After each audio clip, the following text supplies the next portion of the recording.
RS tutorial YouTube ఛానల్కి స్వాగతం. మనం ఈరోజు గణతంత్ర దినోత్సవం పురస్కరించుకొని ఈ రిపబ్లిక్ డేకి సంబంధించిన కొన్ని ముఖ్యమైన ఫ్యాక్ట్ అంశాలను అయితే తెలుసుకునే ప్రయత్నం చేద్దాం. సో ఫ్రెండ్స్, మన ఛానల్ని ఫస్ట్ టైం చూస్తున్నారు ఖచ్చితంగా సబ్స్క్రైబ్ చేసుకోండి. అదేవిధంగా ఈ వీడియోకి సంబంధించిన పీడిఎఫ్ కింద డిస్క్రిప్షన్లో పెడతాను, అక్కడ నుంచి డౌన్లోడ్ చేసుకుని ఒకసారి చూడగలరు. సో ఫస్ట్ క్వశ్చన్ చూస్తే 2025లో భారతదేశ 76వ గణతంత్ర దినోత్సవ పరేడ్కు ముఖ్య అతిథిగా ఎవరు వచ్చారు? సో ఫ్రెండ్స్, ఇక్కడ ఆన్సర్ వచ్చేసి బి, ఇండోనేషియా అధ్యక్షుడు ప్రబోవో సుబియాంటో. సో ఇతని రాక అనేది భారతదేశం మరియు ఇండోనేషియా దేశాల మధ్యన ఉన్న ద్వైపాక్షిక సంబంధాలను మరింత బలపరచడానికి సహాయపడుతుంది. గణతంత్ర దినోత్సవాన్ని జరుపుకోవడానికి ప్రధాన కారణం ఏంటి? సో ఇక్కడ ఈ 4 ఆప్షన్లలో మనకు ఆప్షన్ బి కరెక్ట్ ఫ్రెండ్స్, రాజ్యాంగం అమలు. సో ఈ రోజు నుంచి రాజ్యాంగం అనేది అమల్లోకి వచ్చింది కాబట్టి దాన్ని పురస్కరించుకొని మనం ఈ రిపబ్లిక్ డేని జరుపుకుంటూ ఉన్నాము. అయితే ఈ రాజ్యాంగం అన్నప్పుడు దీనికి సంబంధించిన బేసిక్ పాయింట్స్ చూద్దాం ఫ్రెండ్స్. మనకు రాజ్యాంగం అమల్లోకి వచ్చిన రోజు మన భారత రాజ్యాంగంలో 22 భాగాలు ఉన్నాయి, 395 ఆర్టికల్స్ ఉన్నాయి. అయితే ఈ ఆర్టికల్స్ ఇంకేమైనా డిలీట్ చేయాలన్నా యాడ్ చేయాలన్నా కానీ పాత వాటిని డిలీట్ చేయకుండా ఇప్పుడు ఆర్టికల్ 1 ఉంటే దాన్ని ఏమైనా సవరణ చేసి కొత్తవి యాడ్ చేసినప్పుడు 1 బ్రాకెట్లో క్యాపిటల్ ఏ, ఆ తర్వాత ఇంకా ఏమైనా చేర్చితే బ్రాకెట్లో క్యాపిటల్ బి, ఈ విధంగా అయితే చేరుస్తారు తప్ప ఉన్నదాన్ని డిలీట్ చేయడం అనేది ఉండదు. సో మొత్తానికైతే 8 షెడ్యూల్స్ ఉన్నాయి అమల్లోకి వచ్చిన రోజు. సో అందులో కొన్ని కొత్తవి యాడ్ అవుతూ 4 షెడ్యూల్స్ యాడ్ అయ్యి 12 షెడ్యూల్స్ ఉన్నాయి. సో ఈ నవంబర్ 26ని మనం అయితే రాజ్యాంగ దినోత్సవంగా జరుపుకుంటాము. ఎందుకంటే ఆ రోజు రాజ్యాంగ రచన పూర్తయింది. బట్ మనకు ఈ పూర్ణ స్వరాజ్ తీర్మానం నేపథ్యంలో దీని అమలు అనేది వాయిదా వేయడం జరిగింది. గణతంత్ర దినోత్సవం సందర్భంగా ప్రధాన పరేడ్ ఎక్కడ జరుగుతుంది అంటే మనకు ఆన్సర్ వచ్చేసి ఫ్రెండ్స్ కర్తవ్య మార్గంలో. సో ఈ కర్తవ్య పథ్కి పాత పేరే రాజ్పథ్ కాబట్టి ఇది న్యూఢిల్లీలో ఉంటుంది. గణతంత్ర దినోత్సవం సందర్భంగా తొలిసారిగా జెండాను ఎక్కడ ఎగరవేశారు? సో ఆన్సర్ వచ్చేసి ఇర్విన్ స్టేడియం. అయితే ఫ్రెండ్స్, ఇప్పుడు దీన్ని పురాణ కిలా అని కూడా అంటారు. అంటే ఈ పురాణ కిలకు ఎదురుగా ఉంది ఈ ఇర్విన్ స్టేడియం కాబట్టి మనం పురాణ కిలా అది ఒకటే అని మనం అనుకుంటాం, మనకు దీని మీద ఇన్ఫర్మేషన్ సరిగా లేక. బట్ ఇప్పుడు ఈ ఇర్విన్ స్టేడియంనే మేజర్ ధ్యాన్ చంద్ నేషనల్ స్టేడియంగా మార్చడం జరిగింది పేరు. కాబట్టి ప్రస్తుతము ప్రారంభంలో మొదటగా ఇర్విన్ స్టేడియంలో ఎగురవేశారు, ఈ వేడుకలు జరిపారు. కానీ ప్రస్తుతము మేజర్ ధ్యాన్ చంద్ నేషనల్ స్టేడియంలో జరుపుకుంటున్నాము.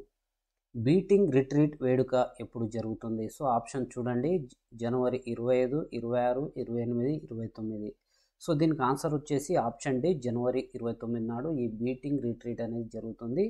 ఇది గణతంత్ర దినోత్సవ వేడుకలకు ఓ ముగింపు సందర్భంగా ఇది జరుపుకుంటాము. దీన్ని 1950 సంవత్సరంలో భారత సైన్యానికి చెందిన మేజర్ అయిన రాబర్ట్స్ అప్పుడు ప్రారంభించడం జరిగింది ఈ ఫెస్టివల్ని. భారత్ పర్వ్ ఎప్పటి నుండి ఎప్పటి వరకు నిర్వహిస్తున్నారు? సో ఈ భారత్ పర్వ్ అనేది మనకు ఈరోజు అనగా జనవరి 26 నుంచి 31వ తారీఖు వరకు ఎర్రకోట ప్రాంగణంలో దీన్ని అయితే నిర్వహిస్తూ ఉన్నారు.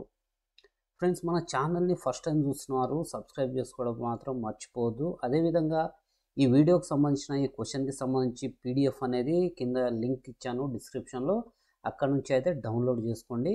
సో ఈ వీడియోని లైక్ చేసి షేర్ చేయడం ద్వారా అదేవిధంగా సబ్స్క్రైబ్ చేసుకోవడం ద్వారా మీ యొక్క సహాయాన్ని అయితే నేను కోరుకుంటా ఉన్నాను. 2025 రిపబ్లిక్ డే పరేడ్లో త్రివిధ సైన్యాల పట్టిక. సో ఫ్రెండ్స్, ఈ ట్యాబ్లోని మనము తెలుగులో ట్రాన్స్లేట్ చేసేటప్పుడు పట్టిక అనేది వస్తుంది కాబట్టి మరి మీరు పట్టిక అంటే వేరే విధంగా అనుకోవద్దు, అంటే వేరే సందర్భాల్లో వేరే విధంగా వాడతాం కాబట్టి. సో దీని థీమ్ ఏమిటి? సో ఫ్రెండ్స్, ఇక్కడ స్ట్రాంగ్ అండ్ సెక్యూర్ ఇండియా అనేది త్రివిధ సైన్యాల యొక్క థీమ్. సో బలమైన మరియు సురక్షితమైన భారతదేశం. గణతంత్ర దినోత్సవం సందర్భంగా వివిధ రంగాలలో కృషి చేసిన పౌరులకు ఎవరు సత్కరిస్తారు?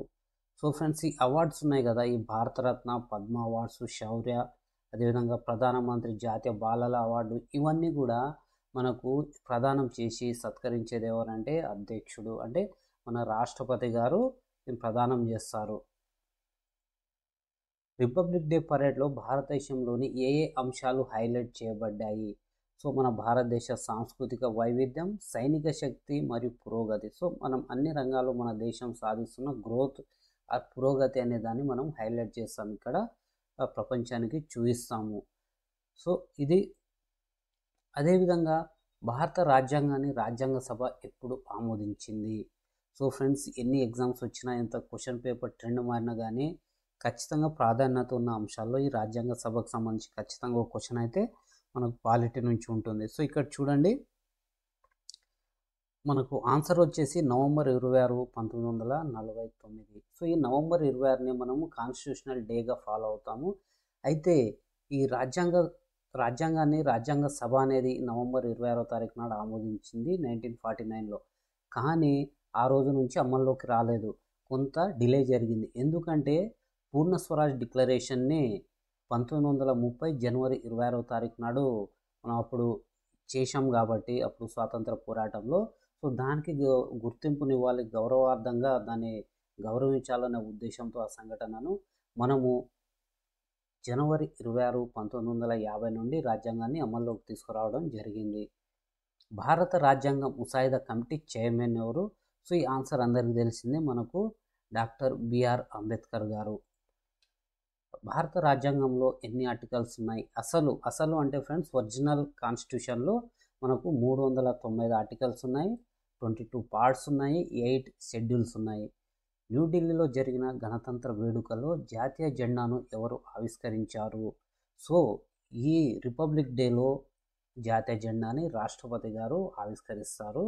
అదేవిధంగా ఈరోజు తర్వాత అనగా 27వ తారీఖు నాడు ఎన్సిసి పరేడ్ అనేది ఉంటుంది. అక్కడ ప్రధానమంత్రి ఆధ్వర్యంలో ఇది నిర్వహించడం జరుగుతుంది.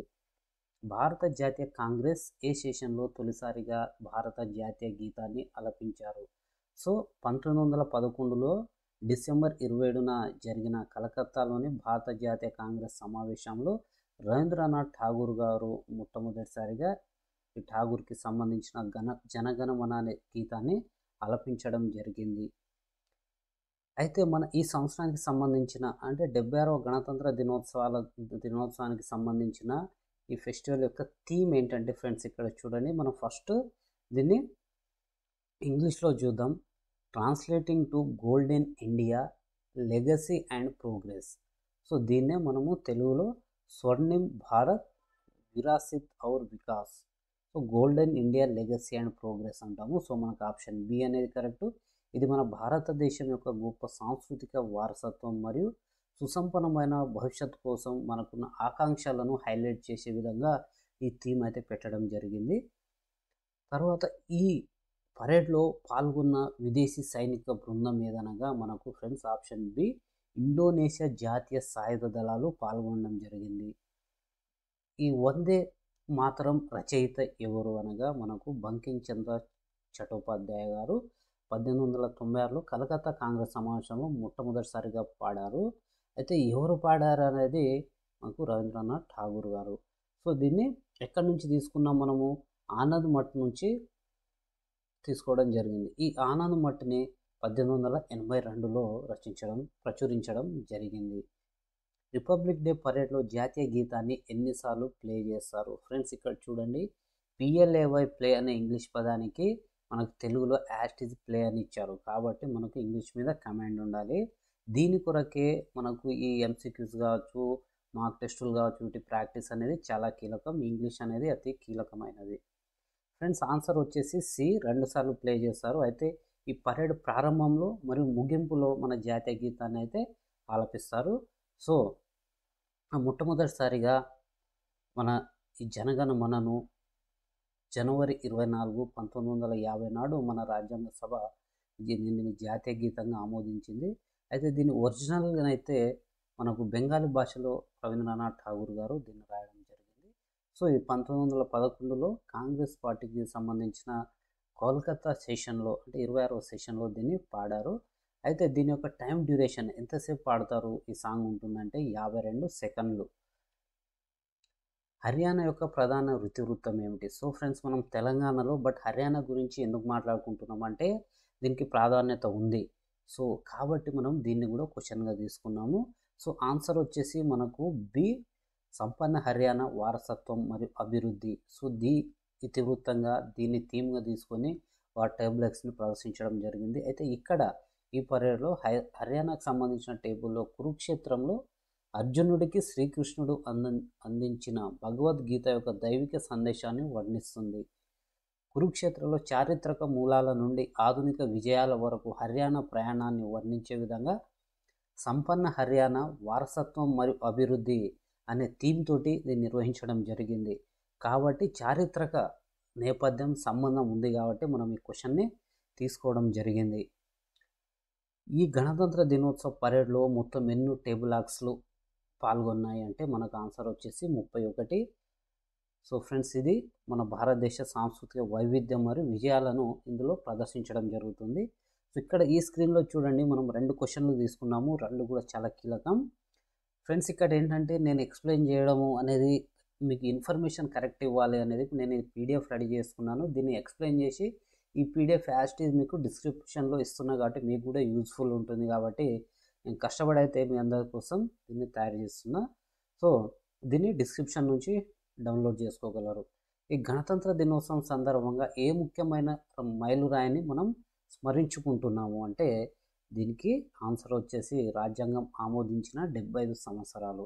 ఫ్రెండ్స్, ఇక్కడ ఈ 76వ గణతంత్ర దినోత్సవం, కానీ 75 అనేది పూర్తయి 76లో అడుగుపెట్టాం కాబట్టి 75 సంవత్సరాలని పురస్కరించుకొని మనం 76వ దాన్ని జరుపుకుంటూ ఉన్నాము.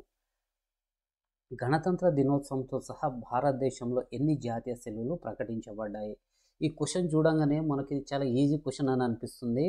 బట్ మనకు క్వశ్చన్లు ఏంటంటే స్టేట్మెంట్స్ రూపంలో వస్తున్నాయి కాబట్టి స్టేట్మెంట్లో ఎలిమినేషన్ రూపంలో అంటే 4-5 స్టేట్మెంట్లు ఇచ్చినప్పుడు అందులో 1-2 చాలా డెడ్ ఈజీ స్టేట్మెంట్స్ ఉండొచ్చు. కానీ మనకు వాటి మీద మనం ఎప్పుడు విననివి ఉంటే డెడ్ ఈజీ, బట్ ఎప్పుడు విననివి ఉన్నప్పుడు మనం ఆన్సర్ చేయలేము. కీ చూసుకున్న తర్వాత అరే ఇంత ఈజీ నాకు తెలిసిందే నేను ఆన్సర్ చేయలేకపోయానని బాధపడ్డ ప్రయోజనం ఉండదు. కాబట్టి ఇది మనం రిపబ్లిక్ డేకి సంబంధించి స్పెషల్ వీడియో కాబట్టి ఈ చిన్న చిన్న అంశాలను కూడా మీ దృష్టికి అయితే తీసుకొస్తున్నాను. సో మొత్తము మనకు నేషనల్ హాలిడేస్ 3 ఉన్నాయి ఫ్రెండ్స్. ఒకటి ఈరోజు republic day, August 15 independence day, తర్వాత అక్టోబర్ 2 వచ్చేసి మహాత్మా గాంధీ గారి జయంతి. ఈ 3 మాత్రమే మన భారతదేశం మొత్తానికి ప్రభుత్వం తరఫున జాతీయ సెలవులు. ఈ గణతంత్ర దినోత్సవ పరేడ్లో ఏ భారతీయ రాష్ట్రం దాని సాంప్రదాయ నృత్య రూపాలపై దృష్టి సారించే ఈ పట్టికను ప్రదర్శించింది అన్నప్పుడు మనకు కేరళ దీనికి ఆన్సర్. కేరళ యొక్క రాష్ట్ర సాంస్కృతిక వారసత్వాన్ని ప్రతిబింబిస్తూ దాని యొక్క గొప్ప సాంప్రదాయ నృత్య రూపాలను ఇది హైలైట్ చేసింది. రిపబ్లిక్ వ్యవస్థ ఏ దేశం నుండి తీసుకోబడింది? ఇప్పుడు భారతదేశం ఒక రిపబ్లిక్ కంట్రీ అంటాం కాబట్టి ఈ రిపబ్లిక్ అనే దాన్ని మనం ఎక్కడి నుంచి తీసుకున్నామంటే చూడండి ఫ్రెండ్స్, ఆన్సర్ వచ్చేసి మనకు ఫ్రాన్స్. అంటే దీని మీనింగ్ ఏంటంటే ఈ రిపబ్లిక్లో భారతీయుడైన ప్రతి పౌరుడు కూడా భారతదేశం యొక్క అత్యున్నత శిఖరానికి చేరుకోవచ్చు. అంటే ఏ వ్యక్తి అయినా భారతీయుడైతే చాలు, ప్రతి వ్యక్తి కూడా భారత రాష్ట్రపతిగా పనిచేయడానికి అన్ని విధాలుగా అర్హత కలిగి ఉంటారు అని చెప్పేసి చెప్పవచ్చు. అంటే ఎలాంటి కండిషన్స్ లేవు, జస్ట్ భారతీయుడైతే చాలు. భారతదేశ జాతీయ పతాకాన్ని ఎవరు రూపొందించారు? ఫ్రెండ్స్, ఇది మన తెలుగు వ్యక్తి పింగళి వెంకయ్య. సో ఆన్సర్ అందరికీ తెలిసిందే. బట్ మన రాజ్యాంగ సభ ఎప్పుడు ఆమోదించిందనేది చూద్దాము. సో మనకు జూలై 22, 1947 నాడు రాజ్యాంగ సభ ఈ జాతీయ జెండాను ఆమోదించింది. అప్పుడు సో దీని పొడవు వెడల్పుల నిష్పత్తి చూస్తే 3:2 ఉంటుంది. సో ఈ జాతీయ జెండాలో కలర్స్ ఫ్రెండ్స్, ఇక్కడ మనము రెడ్ అంటాము, బట్ ఇక్కడ కుంకుమ, తెలుపు, ఆకుపచ్చ రంగులతో ఉంటుంది. మధ్యలో స్ట్రిప్స్ ఉంటాయి. అదేవిధంగా ఈ స్ట్రిప్స్ మధ్యలో 24 చువ్వలతో ముదురు నీలం రంగులో ఈ సర్కిల్ అనేది ఉంటుంది. ఫ్రెండ్స్, నీలం కాకుండా ముదురు నీలం కాబట్టి మనము ఈ చిన్న అంశాలనే కొంచెం కాన్సన్ట్రేషన్ చేసి చదవాలి. అంటే మనము జస్ట్ పేపర్లు తిప్పుకుంటా 10 గంటలు చదివినా, కాన్సన్ట్రేషన్తో 2 గంటలు చదివినా అసలు ఆ 10 గంటలు అనేవి 2 గంటలతో అసలు కంపారిజన్ చేయలేము. ఎందుకంటే మనం 100% మన కాన్సన్ట్రేషన్తో చదువుతున్నాం కాబట్టి మనం చదివే ప్రతిదీ మనకు గుర్తుంటుంది. ప్రధానమంత్రి ఎన్సిసి ర్యాలీ ఎప్పుడు నిర్వహిస్తారు?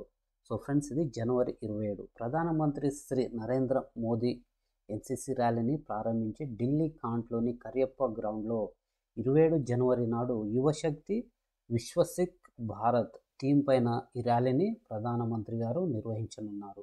సో ఈ థీమ్ కూడా చాలా చాలా ఇంపార్టెంట్. ఈ గణతంత్ర దినోత్సవ వేడుకల సందర్భంగా భారతదేశం మరియు ఇండోనేషియా మధ్య కుదిరిన రక్షణ సహకార ఒప్పందాలలో కీలకమైన ముఖ్యాంశం ఏమిటి? సో ఇది చాలా చాలా ఇంపార్టెంట్ క్వశ్చన్ ఫ్రెండ్స్ ఇది. ఇక్కడ ఏంటంటే మనకు సముద్ర భద్రత మరియు ఈ రక్షణ ఉత్పత్తులలో సహకారం సంబంధించి ఒప్పందాలపై భారతదేశం, ఇండోనేషియా సంతకాలు చేశాయి. ఈ గణతంత్ర దినోత్సవ పరేడ్లో తొలిసారిగా కొత్త స్వదేశీ రక్షణ పరికరాలను ప్రదర్శించారు? సో మన స్వదేశీ టెక్నాలజీతో రక్షణ రంగం సంబంధించిన ఎక్విప్మెంట్స్ తయారు చేశాము. సో వాటిని ప్రదర్శించారంటే దానికి ఆన్సర్ వచ్చేసి ఆప్షన్ సి, ప్రళయ్ వ్యూహాత్మక క్షిపణి, Pralay strategic missile. So friends ఇది డిఆర్డిఓ అభివృద్ధి చేసిన స్వదేశీ స్వల్ప శ్రేణి బాలిస్టిక్ క్షిపణి అయిన ప్రళయ్ టాక్టికల్ క్షిపణిని 2025 రిపబ్లిక్ డే పరేడ్లో ప్రదర్శించారు. సో ఇది మన మిజైల్ టెక్నాలజీలో భారతదేశం యొక్క గొప్పతనాన్ని కావచ్చు, మన విజయాన్ని ఇది హైలైట్ చేస్తుంది. ఈ పరేడ్లో ఈ పరేడ్ అనేది ఏ సాంస్కృతిక ప్రదర్శనతో ప్రారంభమైందనేది క్వశ్చన్. సో ఇది చూస్తే మనకు అస్సాంకి చెందిన బిహు డ్యాన్స్తో దీన్ని ప్రారంభించడం జరిగింది. ఈ గణతంత్ర దినోత్సవ పరేడ్లో పునరుత్పాదక ఇంధనంలో సాధించిన విజయాలను ఏ భారతీయ రాష్ట్రం తన పట్టికలో ప్రదర్శించింది?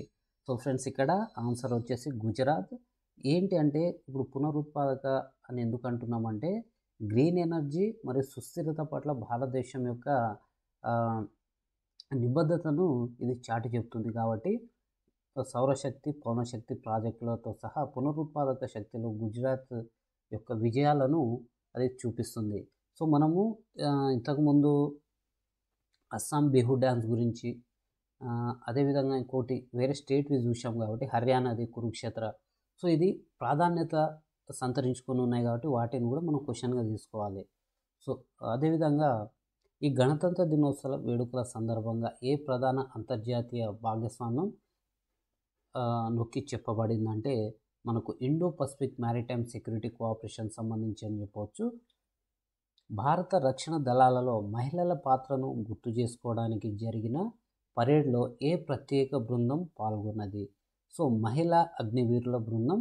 So women Agniveers marching contingent, option D అనేది దీనికి కరెక్ట్. సో రక్షణలో లింగ సమానత్వాన్ని గురించి చెబుతూ అగ్నిపథ్ రిక్రూట్మెంట్ పథకం కింద భారత సాయుధ దళాలలో